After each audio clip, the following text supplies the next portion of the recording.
Hello guys, आज हम बात करेंगे which monuments of Rajasthan is count as the Hawa Mahal of Jhunjhunu.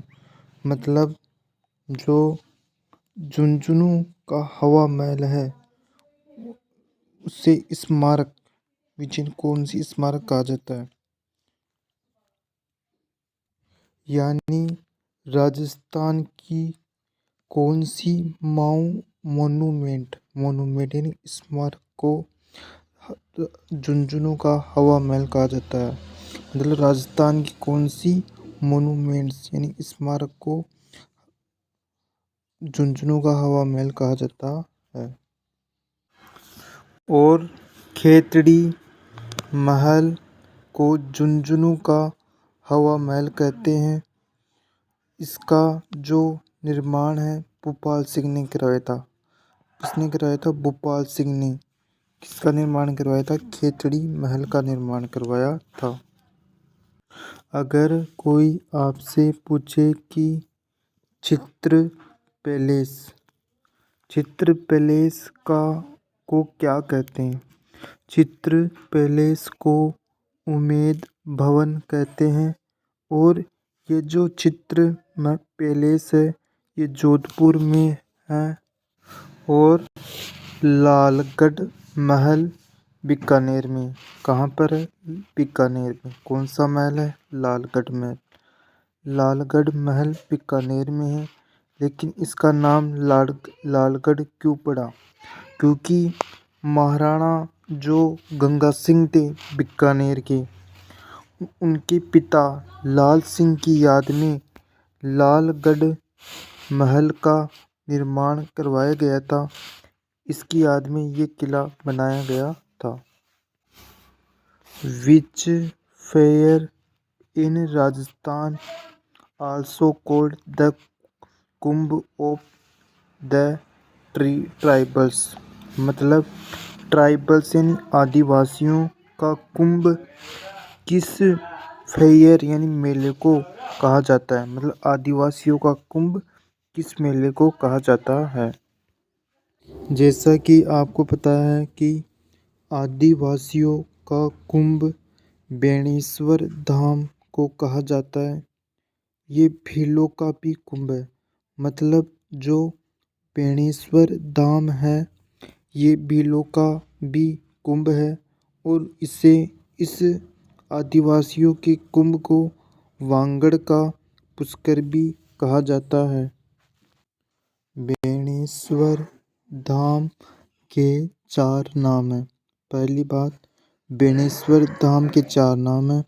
पहला, वांगड़ का कुंभ। वांगड़ का कुंभ भी बेणेश्वर धाम को कहा जाता है। और वांगड़ का पुष्कर भी बेणेश्वर धाम को कहा जाता है। भीलों का कुंभ भी बेणेश्वर धाम को कहा जाता है। और आदिवासियों का कुंभ भी बेणेश्वर धाम को कहा जाता है। और यहाँ पर प्रतिवर्ष माघ पूर्णिमा के दिन मेला लगता है नवाटापुर डूंगरपुर में। ये राजस्थान का मानचित्र है। ये मारवाड़ क्षेत्र है। यहाँ पर हाडोती प्रदेश है। यहाँ पर वांगड़ क्षेत्र है। और यहाँ पर मत्स्य संघ है।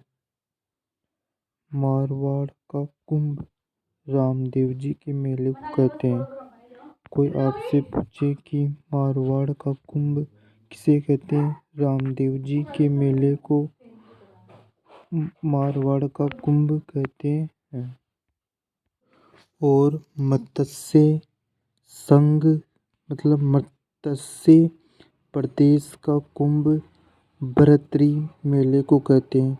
किस मेले को कहते हैं? भर्तरी मेले को क्या कहते हैं? मत्स्य प्रदेश का कुंभ।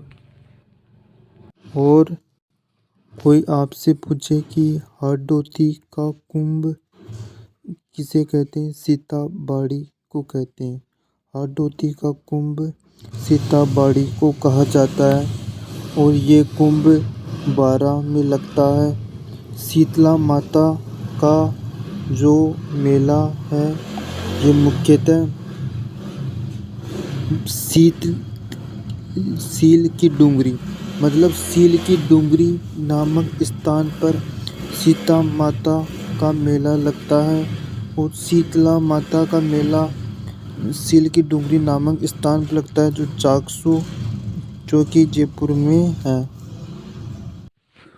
Who among the following was a famous artist?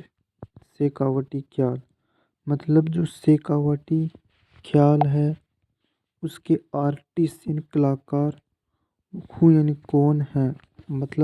Shekhawati ख्याल के कलाकार कौन है उनका नाम हमें बताना है। शेखावटी ख्याल तो नानू राम है। इसको याद करने के लिए आप याद कर लो कि मैं ना ना नाना के साथ सीख कर गया। सीख कर गया नाना से सीख कर गया से शेखावटी ख्याल ना से नानू राम। इस तरीके से आप याद कर सकते हो।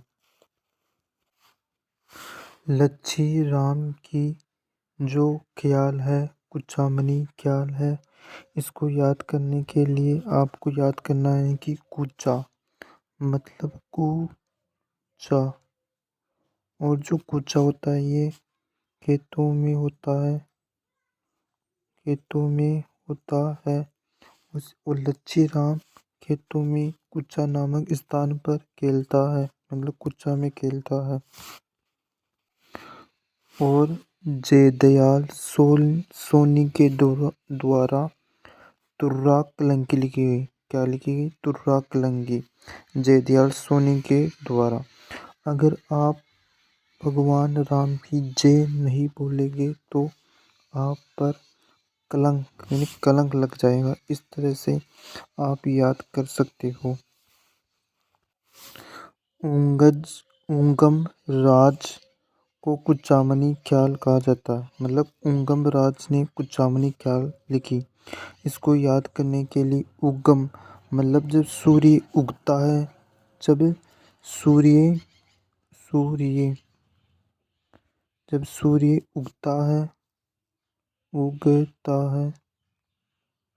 तो रोशनी सबसे पहले कुच्चा पौधा पर जाती है।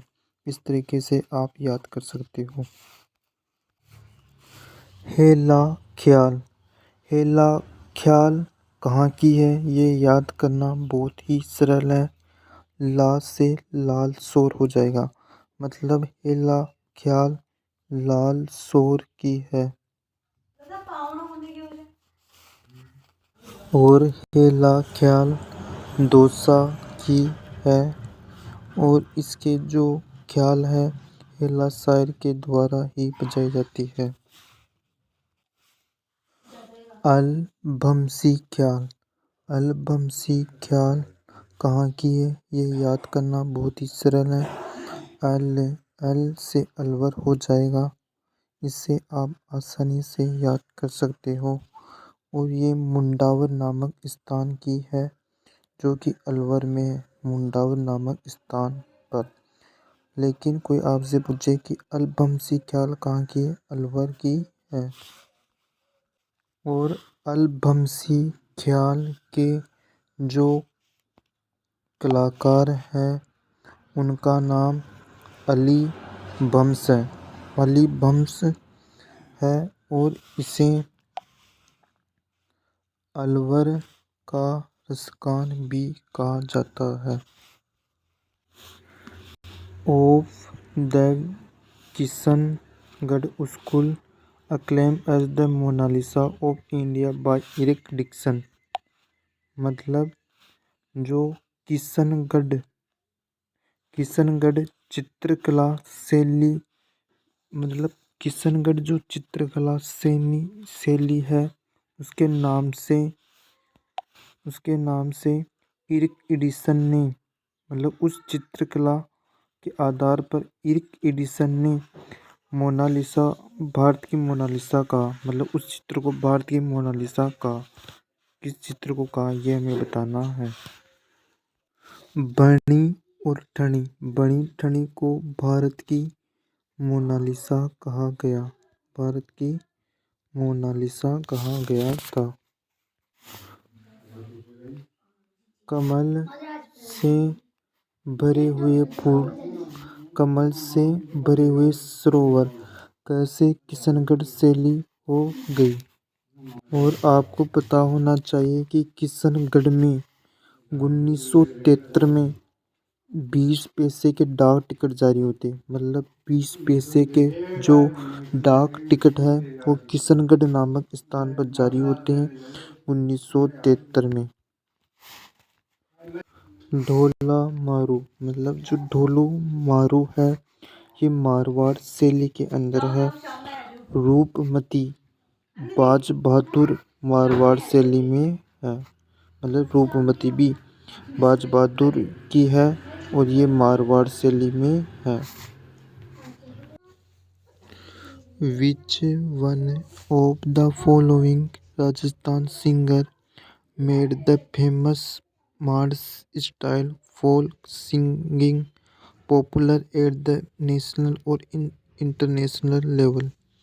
मतलब जो राजस्थान की कौन सी राजस्थान की कौन सी सिंगर है जिसको मांड शैली मतलब स्टाइल यानी शैली के अंदर राष्ट्रीय और अंतर्राष्ट्रीय स्तर पर पॉपुलर यानी लोकप्रियता मिली है। किसको मिली है? राष्ट्रीय और अंतर्राष्ट्रीय स्तर पर लोकप्रियता मांड शैली के अनुसार हमें बताना है। गौरी देवी मतलब जो गौरी देवी है ये मांड शैली के लिए विख्यात है और इनको राष्ट्रीय और अंतर्राष्ट्रीय स्तर पर भी पुरस्कार मिला गया था। कोई आपसे पूछे कि हरका बाई कौन थी? हरका बाई तो अकबर की पत्नी थी। मतलब जोधा बाई को ही हरका बाई कहा जाता था। और अहिल्या जिला बाई मतलब अहिल्या जिला बाई है ये बीकानेर की है। अहिल्या जिला बाई कहाँ की है? बीकानेर की है। और इनको भी पद्मश्री मिला है।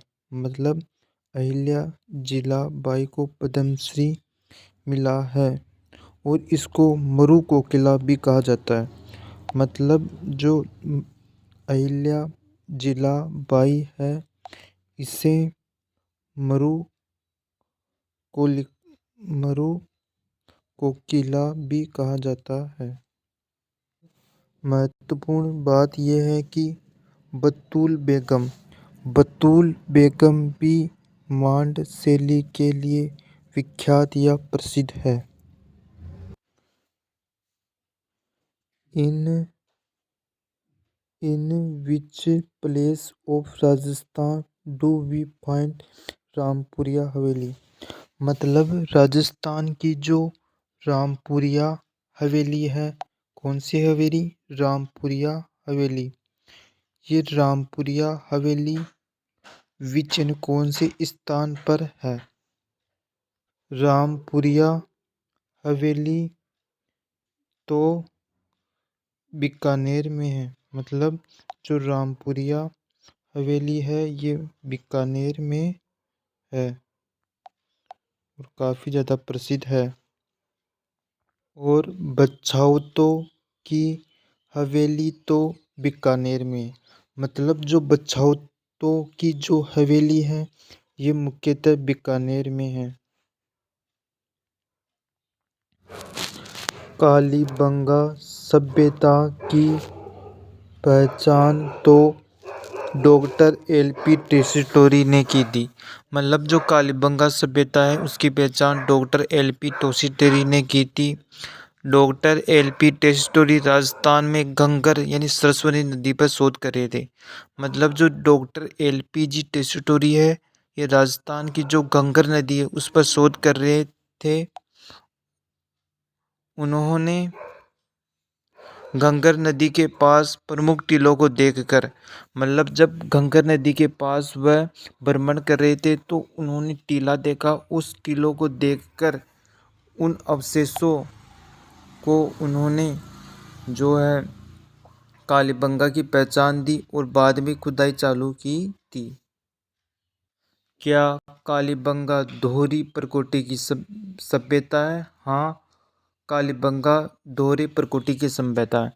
दोहरी प्रकोष्ठ का मतलब है कि घेरा हुआ क्षेत्र, वही दोहरी प्रकोष्ठ है। ऊपरी नगर और निचला सर दोनों के चारों ओर अलग अलग प्रकोष्ठें हैं। मतलब ऊपरी जो नगर है वहाँ पर अलग प्रकोष्ठ है और निचली नगर पर अलग प्रकोष्ठ है। स्वतंत्रता के बाद भारत में खोजा गया पहला हड़प्पाई स्थल कौन सा है? मतलब जब हमारा देश आज़ाद हो गया था उसके बाद खोजा गया पहला स्थल रोपड़ पंजाब है।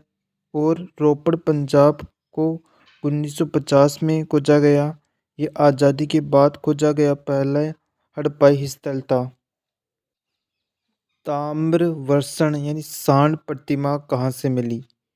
मतलब ताम्रवर्षण यानी सांड की जो प्रतिमा है कालीबंगा सभ्यता से मिली। इससे सिद्ध होता है कि वहाँ पर सांड के जरिए कालीबंगा में खेती व पशुपालन का कार्य होता था, या वहाँ पर खेती व पशुपालन के प्रमाण मिले। और मिट्टी की बैलगाड़ी किस सभ्यता से मिली है? मिट्टी की जो बैलगाड़ी है वो कालीबंगा सभ्यता से मिली है।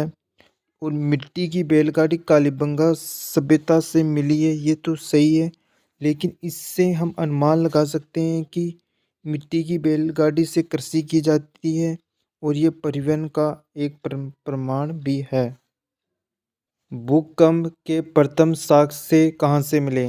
भूकंप के प्रथम साक्ष्य अगर किसी सभ्यता से मिले हैं वो कालीबंगा सभ्यता है। यहाँ टूटी हुई इमारतें मिली हैं, मतलब जो इमारतें मिली है लेकिन टूटी हुई, जिससे हम अंदाज़ा लगा सकते हैं कि यहाँ पर भूकंप के प्रमाण या साक्ष्य मिले हैं। हड़प्पाई लिपि युक्त मृतबांड कालीबंगा से मिले हैं। मतलब हड़प्पाई लोग जो कि हड़प्पाई लिपि से भी परिचित है। इससे सिद्ध होता है कि इससे पता चलता है कि यहाँ के लोग क्या थे, जानते थे या पढ़ाई में बहुत खतरनाक थे। अंडाकार कब्रें कहाँ से मिली हैं? मतलब जो अंडाकार कब्रें हैं ये कालीबंगा सभ्यता से मिली है। यह उनकी दफनाने की विशेष परंपरा है।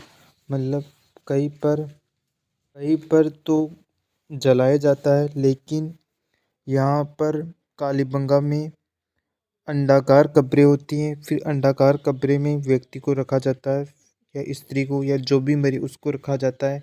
मतलब अंडाकार कब्रें का प्रयोग किया जाता है। और अंतिम सवाल ये है कि कांस्य दर्पण, मतलब चेहरा देखने का जो दर्पण आता है, या भी जो ताम्र पिन है या ताम्र जो चाकू है, इसके जो साक्ष्य मिले हैं कालीबंगा सभ्यता से मिले हैं। ये धातु तकनीक के लिए विकास किया गया। ये धातु तकनीक के लिए विकास को दर्शाता है। मतलब कालीबंगा सभ्यता में कांस्य दर्पण भी है, ताम्र पिन भी है, ताम्र चाकू भी है। इससे सिद्ध होता है कि ये धातु तकनीक के मामले में भी बहुत आगे थे। अगर वीडियो अच्छा लगे तो लाइक शेयर सब्सक्राइब जरूर करें। जय हिंद, जय भारत, वंदे मातरम।